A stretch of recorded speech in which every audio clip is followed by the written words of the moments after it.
شروع اللہ کا نام لے کر جو بڑا مہربان نہایت رحم والا ہے۔ الف لام میم را۔ اے نبی، یہ کتاب الہی کی آیتیں ہیں اور جو کچھ تمہارے پروردگار کی طرف سے تم پر نازل ہوا ہے حق ہے، لیکن اکثر لوگ ایمان نہیں لاتے۔ اللہ وہی تو ہے جس نے ستونوں کے بغیر آسمان جیسا کہ تم دیکھتے ہو اتنے اونچے بنائے، پھر عرش پر جلوہ افروز ہوا اور سورج اور چاند کو کام میں لگا دیا۔ ہر ایک میعاد معین تک گردش کر رہا ہے۔ وہی دنیا کے کاموں کا انتظام کرتا ہے۔ اس طرح وہ اپنی آیتیں کھول کھول کر بیان کرتا ہے کہ تم اپنے پروردگار کے روبرو جانے کا یقین کرو۔ اور وہی ہے جس نے زمین کو پھیلایا اور اس میں پہاڑ اور دریا پیدا کیے اور ہر طرح کے میووں کی دو دو قسمیں بنائیں۔ وہی رات کو دن کا لباس پہناتا ہے۔ غور کرنے والوں کے لیے اس میں بہت سی نشانیاں ہیں۔ اور زمین میں کئی طرح کے قطعات ہیں ایک دوسرے سے ملے ہوئے، اور انگور کے باغ اور کھیتی اور کھجور کے درخت، بعض کی بہت سی شاخیں ہیں اور بعض کی اتنی نہیں ہوتی، باوجود کہ پانی سب کو ایک ہی ملتا ہے۔ اور ہم بعض میووں کو بعض پر لذت میں فضیلت دیتی ہیں، اور اس میں سمجھنے والوں کے لیے بہت سی نشانیاں ہیں۔ اگر تم عجیب بات سننی چاہو تو کافروں کا یہ کہنا عجیب ہے کہ جب ہم مر کر مٹی ہو جائیں گے تو کیا اثر نو پیدا ہوں گے؟ یہی لوگ ہیں جو اپنے پروردگار سے منکر ہوئے ہیں، اور یہی ہیں جن کی گردنوں میں طوق ہوں گے، اور یہی اہل دوزخ ہیں کہ ہمیشہ اس میں جلتے رہیں گے۔ اور یہ لوگ بھلائی سے پہلے تم سے برائی جلدی سے مانگتے ہیں، یعنی طالب عذاب ہیں، حالانکہ ان سے پہلے عذاب واقع ہو چکے ہیں۔ اور تمہارا پروردگار لوگوں کو باوجود ان کی بے انصافیوں کے معاف کرنے والا ہے، اور بے شک تمہارا پروردگار سخت عذاب دینے والا ہے۔ اور کافر لوگ کہتے ہیں کہ اس پیغمبر پر اس کے پروردگار کی طرف سے کوئی نشانی کیوں نازل نہیں ہوئی؟ اے نبی، تم تو صرف خبردار کرنے والے ہو، اور ہر ایک قوم کے لیے رہنما ہوا کرتا ہے۔ اللہ ہی اس بچے سے واقف ہے جو عورت کے پیٹ میں ہوتا ہے، اور وہی پیٹ کے سکڑنے اور بڑھنے سے بھی واقف ہے، اور ہر چیز کا اس کے ہاں ایک اندازہ مقرر ہے۔ وہ چھپی اور ظاہر چیزوں کا جاننے والا ہے، سب سے بزرگ ہے، عالی رتبہ ہے۔ کوئی تم میں سے چپکے سے بات کہے یا پکار کر، یا رات کو کہیں چھپ جائے یا دن کی روشنی میں کھلم کھلا چلے پھرے، اللہ کے نزدیک برابر ہے۔ اس کے آگے اور پیچھے اللہ کے چوکیدار ہیں جو اللہ کے حکم سے اس کی نگرانی کرتے ہیں۔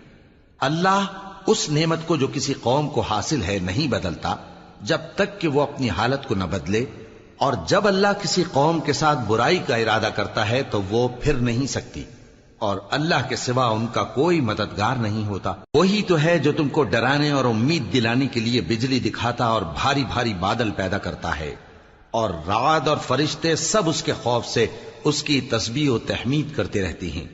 اور وہی بجلیاں بھیجتا ہے، پھر جس پر چاہتا ہے گرا بھی دیتا ہے، جبکہ وہ اللہ کے بارے میں جھگڑتے ہیں، اور وہ بڑی قوت والا ہے۔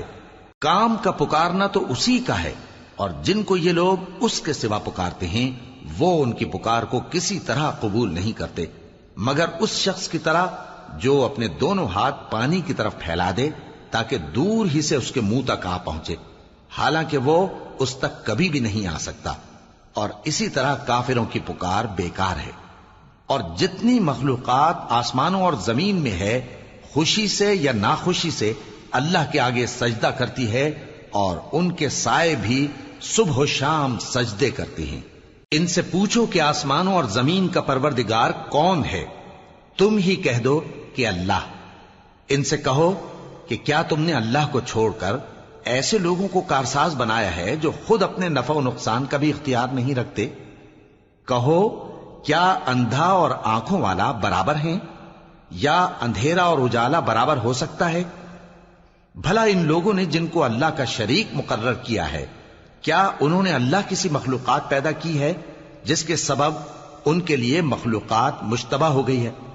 کہہ دو کہ اللہ ہی ہر چیز کا پیدا کرنے والا ہے، اور وہ یکتا ہے، بڑا زبردست ہے۔ اسی نے آسمان سے مے برسایا، پھر اس سے اپنے اپنے اندازے کے مطابق نالے بہہ نکلے، پھر پانی پر پھولا ہوا جھاگ آ گیا، اور جس چیز کو زیور یا کوئی اور سامان بنانے کے لیے آگ میں تپاتے ہیں اس میں بھی ایسا ہی جھاگ ہوتا ہے.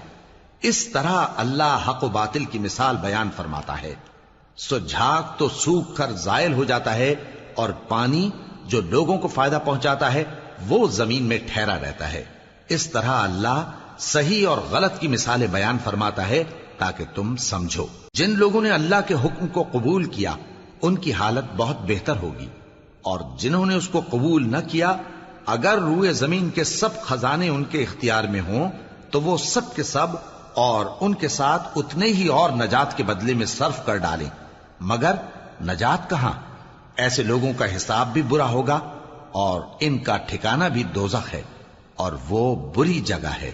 بھلا جو شخص یہ جانتا ہے کہ جو کچھ تمہارے پروردگار کی طرف سے تم پر نازل ہوا ہے حق ہے، وہ اس شخص کی طرح ہے جو اندھا ہے، اور سمجھتے تو وہی ہیں جو عقل مند ہیں، جو اللہ کے عہد کو پورا کرتے ہیں اور قول و قرار کو نہیں توڑتے، اور جن رشتوں کے جوڑے رکھنے کا اللہ نے حکم دیا ان کو جوڑے رکھتے اور اپنے پروردگار سے ڈرتے رہتے اور برے حساب سے خوف رکھتے ہیں. اور جو اپنے پروردگار کی خوشنودی حاصل کرنے کے لیے مصائب پر صبر کرتے ہیں اور نماز پڑھتے ہیں، اور جو مال ہم نے ان کو دیا ہے اس میں سے پوشیدہ اور ظاہر خرچ کرتے ہیں اور نیکی سے برائی کو دور کرتے ہیں، یہی لوگ ہیں جن کے لیے عاقبت کا گھر ہے، یعنی ہمیشہ رہنے کے باغات جن میں وہ داخل ہوں گے، اور ان کے باپ دادوں اور بیویوں اور اولاد میں سے جو نیکوکار ہوں گے وہ بھی بہشت میں جائیں گے، اور فرشتے بہشت کے ہر ایک دروازے سے ان کے پاس آئیں گے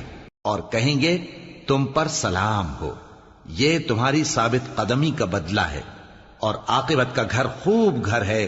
اور جو لوگ اللہ سے پختہ عہد کر کے اس کو توڑ ڈالتے اور جن رشتوں کے جوڑے رکھنے کا اللہ نے حکم دیا ہے ان کو قطع کر دیتے اور ملک میں فساد کرتے ہیں، ایسوں پر لعنت ہے اور ان کے لیے برا انجام ہے. اللہ جس کا چاہتا ہے رزق فراخ کر دیتا ہے اور جس کا چاہتا ہے تنگ کر دیتا ہے، اور کافر لوگ دنیا کی زندگی پر خوش ہو رہے ہیں، اور دنیا کی زندگی آخرت کے مقابلے میں بہت تھوڑا سامان ہے. اور کافر کہتے ہیں کہ اس پیغمبر پر اس کے پروردگار کی طرف سے کوئی نشانی کیوں نازل نہیں ہوئی؟ کہہ دو کہ اللہ جسے چاہتا ہے گمراہ کرتا ہے، اور جو اس کی طرف رجوع ہوتا ہے اس کو اپنی طرف کا رستہ دکھاتا ہے، یعنی ان کو جو ایمان لاتے اور جن کے دل اللہ کی یاد سے آرام پاتے ہیں ان کو. اور سن رکھو کہ اللہ کی یاد سے ہی دل آرام پاتے ہیں. جو لوگ ایمان لائے اور عمل نیک کیے ان کے لیے خوشحالی اور عمدہ ٹھکانہ ہے. جس طرح ہم پہلے پیغمبر بھیجتے رہے ہیں اسی طرح اے نبی ہم نے تم کو اس امت میں جس سے پہلے بہت سی امتیں گزر چکی ہیں بھیجا ہے، تاکہ تم ان کو وہ کتاب جو ہم نے تمہاری طرف بھیجی ہے پڑھ کر سنا دو. اور یہ لوگ رحمان کو نہیں مانتے. کہہ دو وہی تو میرا پروردگار ہے، اس کے سوا کوئی معبود نہیں، میں اسی پر بھروسہ رکھتا ہوں اور اسی کی طرف رجوع کرتا ہوں. اور اگر کوئی قرآن ایسا ہوتا کہ اس کی تاثیر سے پہاڑ چل پڑتے یا زمین پھٹ جاتی یا مردوں سے کلام کر سکتے تو کیا یہ لوگ ایمان لے آتے؟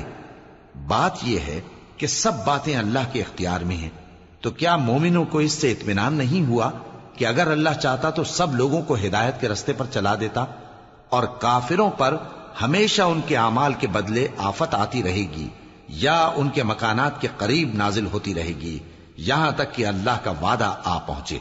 بے شک اللہ وعدہ خلاف نہیں کرتا. اور تم سے پہلے بھی رسولوں کے ساتھ تمسخر ہوتے رہے ہیں تو میں نے کافروں کو مہلت دی، پھر میں نے ان کو پکڑ لیا. سو دیکھ لو کہ میرا عذاب کیسا رہا.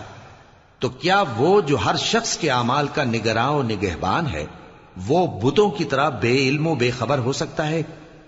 اور ان لوگوں نے اللہ کے شریک مقرر کر رکھے ہیں. ان سے کہو کہ ذرا ان کے نام تو لو. کیا تم اسے ایسی چیزیں بتاتے ہو جو روئے زمین پر ہیں اور اسے معلوم نہیں، یا تم لوگ محض سطحی بات کی تقلید کرتے ہو؟ اصل یہ ہے کہ کافروں کو ان کے فریب خوبصورت معلوم ہوتے ہیں اور وہ ہدایت کے رستے سے روک لیے گئے ہیں. اور جسے اللہ گمراہ رہنے دے اسے کوئی ہدایت کرنے والا نہیں. ان کو دنیا کی زندگی میں بھی عذاب ہے اور آخرت کا عذاب تو بہت ہی سخت ہے. اور ان کو اللہ کے عذاب سے کوئی بھی بچانے والا نہیں۔ جس جنت کا پرہیزگاروں سے وعدہ کیا گیا ہے اس کی شان یہ ہے کہ اس کے نیچے نہریں بہ رہی ہیں، اس کے پھل ہمیشہ باقی رہنے والے ہیں اور اس کے سائے بھی۔ یہ ان لوگوں کا انجام ہے جو متقی ہیں، اور کافروں کا انجام دوزخ ہے۔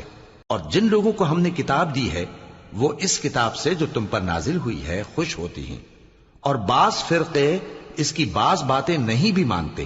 کہہ دو کہ مجھ کو یہی حکم ہوا ہے کہ اللہ ہی کی عبادت کروں اور اس کے ساتھ کسی کو شریک نہ بناؤں۔ میں اسی کی طرف بلاتا ہوں اور اسی کی طرف مجھے لوٹنا ہے۔ اور اسی طرح ہم نے اس قرآن کو عربی زبان کا فرمان بنا کر نازل کیا ہے، اور اگر تم علم آ جانے کے بعد ان لوگوں کی خواہشوں کے پیچھے چلو گے تو اللہ کے سامنے کوئی نہ تمہارا مددگار ہوگا اور نہ کوئی بچانے والا۔ اور اے نبی، ہم نے تم سے پہلے بھی پیغمبر بھیجے تھے اور ان کو بیویاں اور اولاد بھی دی تھی، اور کسی پیغمبر کے اختیار کی بات نہ تھی کہ اللہ کے حکم کے بغیر کوئی نشانی لے آتا۔ ہر حکم قضا کتاب میں لکھا ہوا ہے۔ اللہ جس چیز کو چاہتا ہے مٹا دیتا ہے اور جس کو چاہتا ہے باقی رکھتا ہے، اور اسی کے پاس اصل کتاب ہے۔ اور اگر ہم کوئی عذاب جس کا ان لوگوں سے وعدہ کرتے ہیں تمہیں دکھائیں، یعنی تمہارے روبرو ان پر نازل کریں، یا تمہاری مدت حیات پوری کر دیں، یعنی تمہارے انتقال کے بعد عذاب بھیجیں، تو تمہارا کام ہمارے احکام کا پہنچا دینا ہے اور ہمارا کام حساب لینا ہے۔ کیا انہوں نے نہیں دیکھا کہ ہم زمین کو اس کے کناروں سے گھٹاتے چلے آ رہے ہیں، اور اللہ جیسا چاہتا ہے حکم کرتا ہے، کوئی اس کے حکم کا رد کرنے والا نہیں، اور وہ جلد حساب لینے والا ہے۔ جو لوگ ان سے پہلے تھے وہ بھی بہتیری تدبیریں کرتے رہے ہیں، سو تدبیر تو سب اللہ ہی کی ہوتی ہے۔ ہر شخص جو کچھ کر رہا ہے اللہ اسے جانتا ہے، اور کافر جلد معلوم کر لیں گے کہ آخرت میں اچھا انجام کس کے لیے ہوتا ہے۔ اور کافر لوگ کہتے ہیں کہ تم پیغمبر نہیں ہو۔ کہہ دو کہ میرے اور تمہارے درمیان اللہ اور وہ شخص جس کے پاس کتاب آسمانی کا علم ہے بطور گواہ کافی ہے۔